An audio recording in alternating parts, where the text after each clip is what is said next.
ನಮಸ್ಕಾರ.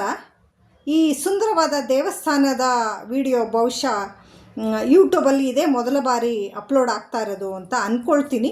ಬೇರೆ ಯಾರಾದರೂ ಅಪ್ಲೋಡ್ ಮಾಡಿರ್ಬೋದು, ನಂಗೆ ಗೊತ್ತಿಲ್ಲ. ನಿಮಗೇನಾದರೂ ಗೊತ್ತಿದ್ದರೆ ಕಮೆಂಟ್ ಸೆಕ್ಷನಲ್ಲಿ ಕಮೆಂಟ್ ಮಾಡಿ ತಿಳಿಸಿ. ಈ ದೇವಸ್ಥಾನ ಎಲ್ಲಿ ಇರೋದು ಅಂತ ಹೇಳಿಬಿಟ್ಟು ವಿಡಿಯೋದ ಕೊನೆಯಲ್ಲಿ ನಾನು ಹೇಳ್ತೀನಿ. ಈ ದೇವಸ್ಥಾನ ಸಾಕಷ್ಟು ನಿರ್ಲಕ್ಷ್ಯಕ್ಕೆ ಒಳಗಾಗಿ ದೇವಸ್ಥಾನದ ಹೊರಭಾಗವನ್ನು ನೋಡಿದ್ರೆ ಅಪೂರ್ಣ ಕೂಡ ಆಗಿದೆ ಅಂತ ಅಂದ್ಕೊಳ್ತೀನಿ. ಯಾವುದೋ ಪ್ರಕೃತಿ ವಿಕೋಪ ಎದುರಾಗಿರಬಹುದು ಶಿಲ್ಪಿಗಳಿಗೆ, ಅಥವಾ ಯುದ್ಧಗಳೇನಾದರೂ ಪ್ರಾರಂಭ ಆಗಿರ್ಬೋದು, ಮತ್ತು ಸಾಂಕ್ರಾಮಿಕ ರೋಗಗಳ ಕಾರಣದಿಂದ ಏನಾದರೂ ಈ ದೇವಸ್ಥಾನ ಅಪೂರ್ಣವಾಗಿ ಉಳಿದಿರಬಹುದು. ದೂರದಿಂದ ನೋಡಿದಾಗ ಹೊಯ್ಸಳರ ಶೈಲಿಯ ದೇವಸ್ಥಾನ ಇರ್ಬೋದು ಅಂತ ಅನ್ನಿಸ್ತು. ನಂತರ ಹತ್ತಿರಕ್ಕೆ ಹೋದಾಗ ಚೋಳರ ಕಾಲದ ದೇವಸ್ಥಾನ ಅಂತ ಅಂದ್ಕೊಂಡೆ. ನಂಗೆ ಅದ್ರ ಬಗ್ಗೆ ಏನು ತುಂಬ ಜ್ಞಾನ ಇಲ್ಲ. ಸ್ಥಳೀಯರನ್ನು ಕೆಲವರನ್ನು ನಾನು ಕೇಳಿದೆ ಈ ದೇವಸ್ಥಾನದ ಬಗ್ಗೆ. ಅವರು ಸಹ ನಮಗೆ ಏನು ಗೊತ್ತಿಲ್ಲ ಅಂತ ಹೇಳಿದರು. ಆದರೆ ದೇವಸ್ಥಾನದ ಹೊರಭಾಗ ಮಾತ್ರ ತುಂಬ ಗಿಡಗಂಟೆಗಳಿಂದ ತುಂಬಿದೆ. ಈಗ ಮಳೆಗಾಲ ಬೇರೆ ಪ್ರಾರಂಭ ಆಗ್ತಾ ಇರೋದರಿಂದ ಮತ್ತಷ್ಟು ಗಿಡಗಳು ಬೆಳೆಯುತ್ತೆ. ಈ ದೇವಸ್ಥಾನದ ಗೋಡೆಯ ಕೆತ್ತನೆಯ ಭಾಗದಲ್ಲಿ ಮತ್ತು ಕಲ್ಲುಗಳ ಮಧ್ಯಭಾಗದಿಂದ ಎಲ್ಲ ಗಿಡಗಳು ಬೆಳ್ಕೊಂಡಿದೆ. ಆ ಗಿಡಗಳು ಏನಾದರೂ ದೊಡ್ಡದಾಗ್ತಾ ಹೋದರೆ, ದೊಡ್ಡದಾಗಿ ಬೇರನ್ನು ಬಿಡ್ತಾ ಹೋದರೆ ಈ ದೇವಸ್ಥಾನಕ್ಕೆ ತುಂಬ ಹಾನಿ ಆಗ್ತಾ ಹೋಗುತ್ತೆ. ಮತ್ತು ಈ ದೇವಸ್ಥಾನದ ತಳಹದಿ ಕೂಡ ಸಾಕಷ್ಟು ಸಡಿಲ ಆಗುವ ಸಂಭವ ಇದೆ. ಈಗ ಯಾವ ಸ್ಥಿತಿಯಲ್ಲಿದೆ, ಇದೇ ಸ್ಥಿತಿಯಲ್ಲಿ ಕೂಡ ಮುಂದುವರಿಸ್ಕೊಂಡು ಹೋದರೂ ಸಾಕಾಗಿದೆ. ಈ ದೇವಸ್ಥಾನದ ಇತಿಹಾಸ ಪುರಾಣ ಏನಿದೆ ಅಂತ ನಮ್ಮ ಮುಂದಿನ ಪೀಳಿಗೆಗೆ ನಾವು ಈ ಕೊಡುಗೆಯನ್ನು ಕೊಟ್ಬಿಟ್ಟು ಹೋಗಬೇಕಲ್ಲ. ಸ್ಥಳೀಯ ಯುವಕರು ಮತ್ತು ಹಿರಿಯರು ಎಲ್ಲ ಸೇರಿಕೊಂಡು ವಾರದಲ್ಲಿ 1 ದಿನ ಅಥವಾ 2 ದಿನ 2 ಗಂಟೆಗಳ ಕಾಲ ಒಂದಷ್ಟು ಶ್ರಮದಾನ ಮಾಡಿದ್ರೂ ಕೂಡ ಈ ದೇವಸ್ಥಾನವನ್ನು ಕಾಪಾಡಿಕೊಂಡು ಹೋಗಬಹುದು.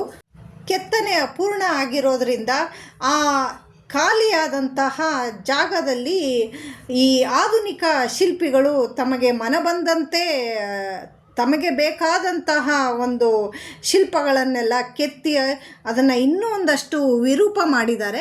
ನಾನು ಇದನ್ನೆಲ್ಲ ವಿಡಿಯೋ ಮಾಡ್ತಾ ಇರೋದು ನೋಡಿಬಿಟ್ಟು ಸ್ಥಳೀಯರು ಕೆಲವರು ಈ ದೇವಸ್ಥಾನದ ಪೂಜೆಯನ್ನು ಮಾಡ್ತಾ ಇರುವಂಥ ಪುರೋಹಿತರ ಮನೆ ಅಲ್ಲೇ ಹತ್ತಿರದಲ್ಲಿದೆ ಅಂತ ಹೇಳಿದ್ರು. ನಾನು ಅಲ್ಲಿ ಹೋಗ್ಬಿಟ್ಟು ಕೇಳಿದ್ದಕ್ಕೆ ಪುರೋಹಿತರ ಮನೆಯ ಹೆಣ್ಣುಮಗಳು ಸಾಕಷ್ಟು ಸಂತೋಷದಿಂದ ಕೀ ಇದೆ, ಕೊಡ್ತೀನಿ, ನೀವು ದೇವಸ್ಥಾನ ಪೂರ್ತಿ ವಿಡಿಯೋ ಮಾಡಿಕೊಂಡ ನಂತರ ನನಗೆ ಕೀಯನ್ನು ಹಿಂದಿರುಗಿ ಕೊಟ್ಬಿಟ್ಟು ಹೋಗಿ ಅಂತ ಹೇಳಿಬಿಟ್ಟು ಬಂದು ಕೀ ಎಲ್ಲ ಕೊಟ್ಬಿಟ್ಟು ಹೋದರು.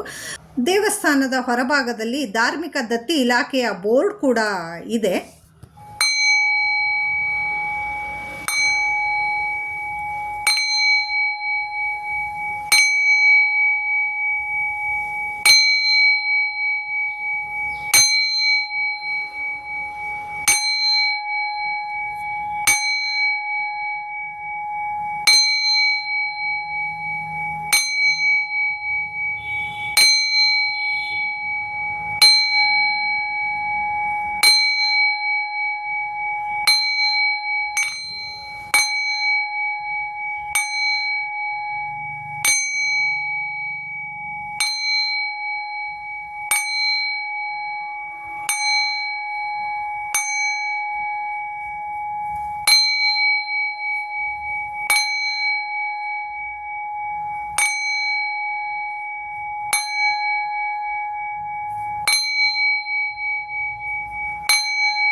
ದೇವಸ್ಥಾನದ ಹೊರಭಾಗದಂತೆ ಒಳಭಾಗದಲ್ಲೂ ಕೂಡ ಕಲ್ಲು ಕಂಬಗಳ ಕೆತ್ತನೆ ತುಂಬ ಚೆನ್ನಾಗಿತ್ತು.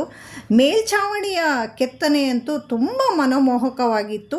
ಆದರೆ ಕತ್ತಲೆ ಇತ್ತು, ಯಾವುದೇ ಬೆಳಕು ಇಲ್ಲದೆ ಇರೋದರಿಂದ ಅಷ್ಟು ನೀಟಾಗಿ ವಿಡಿಯೋದಲ್ಲಿ ಏನು ಕಾಣಿಸ್ತೇ ಇರ್ಬೋದು ಅಂದ್ಕೊಳ್ತೀನಿ. ಬೆಳಕಿದ್ದಿದ್ರೆ ಸ್ವಲ್ಪ ಇನ್ನೂ ಸಹ ಚೆನ್ನಾಗಿ ವಿಡಿಯೋ ಮಾಡ್ಬೋದಾಗಿತ್ತು. ಹಾಗೆ ಅಲ್ಲಿ ಹತ್ತಿರದಲ್ಲೇ ಒಂದು ಶಿವನ ದೇವಸ್ಥಾನ ಇದೆ, ಆಂಜನೇಯನ ದೇವಸ್ಥಾನ ಇದೆ. ಅಲ್ಲಿ ಒಂದು ಶಾಸನ ಇತ್ತು ಆಂಜನೇಯ ದೇವಸ್ಥಾನ ಹತ್ರ. ಆ ಶಾಸನದಲ್ಲಿ ಮೈಸೂರಿನ ಒಡೆಯರಾದಂತಹ ದೇವರಾಜ ಒಡೆಯರ ಮಗ ಚಿಕ್ಕ ದೇವರಾಜರ ಬಗ್ಗೆ ಉಲ್ಲೇಖ ಕೂಡ ಇತ್ತು. ಕ್ರಿಸ್ತಶಕ 1606 ಅಂತ ಕೂಡ ಉಲ್ಲೇಖ ಮಾಡಲಾಗಿತ್ತು ಅಲ್ಲಿ.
ಗರ್ಭಗುಡಿನಲ್ಲಿ ತುಂಬ ಕತ್ಲೆ ಇತ್ತು, ಹಾಗಾಗಿ ಬೆಳಕಿನ ಕೊರತೆಯಿಂದ ವಿಡಿಯೋ ನೀಟಾಗಿ ಬಂದಿಲ್ಲ.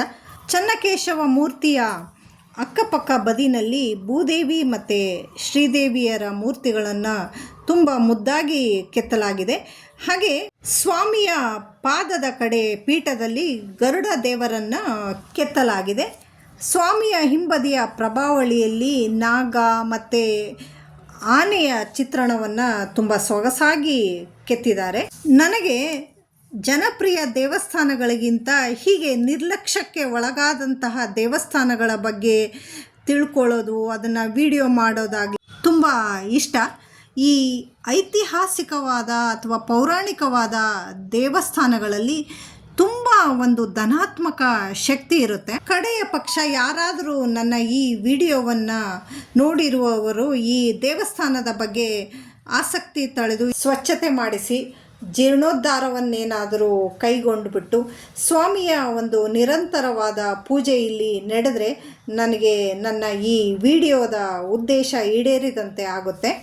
ಈ ದೇವಾಲಯ ಇರುವ ಗ್ರಾಮದ ಹೆಸರು ಬೇರ್ಯ ಅಂತ ಹೇಳಿ. ಇದು ಮಂಡ್ಯ ಜಿಲ್ಲೆಯ ಕೃಷ್ಣರಾಜನಗರದಿಂದ 7 ಕಿಲೋಮೀಟರ್ ದೂರದಲ್ಲಿದೆ. ಮೈಸೂರಿನಿಂದ 59 ಕಿಲೋಮೀಟರ್ ದೂರದಲ್ಲಿ ಇದೆ. ಒಂದು ಮನೆಯ ಮುಂದೆ ಹಳೆಯ ಕಾಲದ ಬಾವಿ ಕೂಡ ಇತ್ತು, ತುಂಬ ಸುಂದರವಾಗಿತ್ತು. ಈಗಲೂ ಕೂಡ ಈ ಬಾವಿಯ ನೀರನ್ನು ಇವರು ಉಪಯೋಗಿಸ್ತಾರೆ ಅಂತ ಹೇಳಿದರು. ಈ ಸುಂದರವಾದ ಹಳ್ಳಿ ಮತ್ತು ಹಳ್ಳಿಯ ವಾತಾವರಣವನ್ನು ನಾನು ನೋಡ್ತಾ ನನ್ನ ಗಮ್ಯದ ಕಡೆ ವಾಪಸ್ ಹೊರಟೆ. ನನ್ನ ಇವತ್ತಿನ ಈ ದೇವಸ್ಥಾನದ ವ್ಲಾಗ್ ನಿಮಗೆ ಏನು ಅನ್ನಿಸ್ತು ಅಂತ ಹೇಳಿಬಿಟ್ಟು ಕಮೆಂಟ್ ಸೆಕ್ಷನಲ್ಲಿ ಕಮೆಂಟ್ ಮಾಡಿ ತಿಳಿಸಿ. Thank you for watching. Bye.